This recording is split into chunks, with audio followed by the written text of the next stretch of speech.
جانا بھی طویل عدالت ہے، لہٰذا ان لوگوں نے ہمارے الیکشن کرائے، اب وہی نتائج تبدیل کر رہے ہیں۔ ان حالات میں اب جو مینڈیٹ ہمیں عوام نے دیا ہے، پارٹی کی قیادت پہ یہ فرض ہے کہ اس مینڈیٹ کا تحفظ کریں، اور عوام نے اپنا حق ادا کر دیا۔ اب لیڈرشپ کا کام ہے کہ اس مینڈیٹ کے تحفظ کے لیے اسٹریٹجی بنائیں، اور میں نے ذاتی رائے دی ہے کہ ہمیں ایجوکیشن میں جانا چاہیے۔ خان صاحب کے سامنے تجاویز رکھیں گے، باقی خان صاحب فیصلہ کریں۔ دیکھیں، میرا خیال ہے کل انہوں نے قصداً بہانہ کیا۔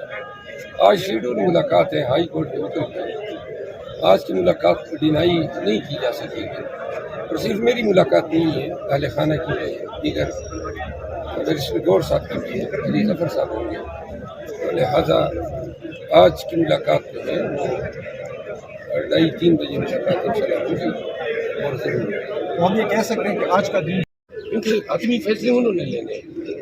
اور جیل سپرڈنٹ جو ہے وہ ان کو چھٹی پہ بھیجا گیا ہے۔ آج بھی میں راستے میں آتی ہوئی اس سے مسلسل رابطے میں تھا، تو ان کی کسی سینئر آفیسر سے میری بات ہو سکی۔ جیل سپرڈنٹ جو ہیں under the direction of the Islamabad high court پابند ہے کہ ہمیں آج شیڈول ڈے ہے، ہماری ملاقات منگل کا دن ہے، تو میرا خیال یہ ہے کہ وہ ہمیں تاخیر کروا رہے ہیں تاکہ ہم خان سے نہ مل سکیں اور فیصلے میں تاخیر ہو، لیکن بہرحال آج یہ ہمیں ڈینائی نہیں کر سکتے۔ اور مرو صاحب، اگر آپ کی ملاقات نہیں ہوتی خان صاحب سے تو پھر کیا اسٹریٹجی ہوگی آپ کی حکومت کی فارمیشن کے لیے؟ میرا خیال ہے آج فیملی ڈے بھی ہے، بیگم صاحبہ بھی جو ہے خان صاحب کی وہ بھی ملیں گی، ان کی بہنیں بھی جو ہیں آج ملاقات کریں گی۔ کل میری آپ علیمہ خانم سے بات ہوئی، اس کی ملاقات ہیں، کنوے ہوئے ہیں ان کو، تو لہٰذا آج ہمارا انٹریکشن ضرور ہوگا۔ ٹھیک ہے۔ کے پی میں کامران کا ایک بیان آیا آئی جی کے حوالے سے، تو کیا کہنا ہے آئی جی خیبر پختونخوا کے حوالے سے؟ کل آپ کا ایک بیان آیا، زیادتی ہوئی ہے، گرفتاریاں ہوئی ہیں، بات ہوئی، تو کیا آپ کی حکومت بننے کے بعد یہ معاملات سیٹ ہو جائیں گے؟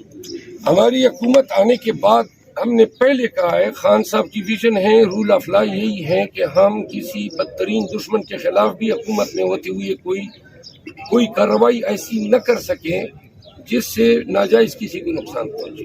آئی جی خیبر پختونخوا نے جب سے چارج لیا ہے، اس نے ٹاسک اس کو دیا گیا تھا پی ٹی آئی کا، جو اس نے کیا خیبر پختونخوا کے عوام کے ساتھ، خیبر پختونخوا کے اقدار کے ساتھ، پاکستان کی پی ایس پی سروس کے ساتھ، جو بے دریغ اس نے قانون کا غلط استعمال کیا، ہمارے لوگوں کے گھروں میں اس نے پولیس فورسز بھیجی، ہمارے لیڈرز کو اغوا کیا، یہاں روزانہ آئے دن آپ دیکھا کرتے تھے ہائی کورٹ محاصرے میں ہوتا تھا۔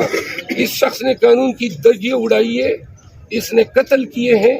9 مئی کو پشاور شہر میں کوئی ایک مقدمہ اس نے درج نہیں کیا مرڈرز کا، شہداء جو ہیں ہم ان کو جواب دہ ہیں، تو لہذا جتنے قتل ہوئے ہیں، جو دہشت گردی اس شخص نے کی ہے، ایک دہشت گردی کا جواب اس کو دینا ہوگا۔ بہت شکریہ، تھینک یو۔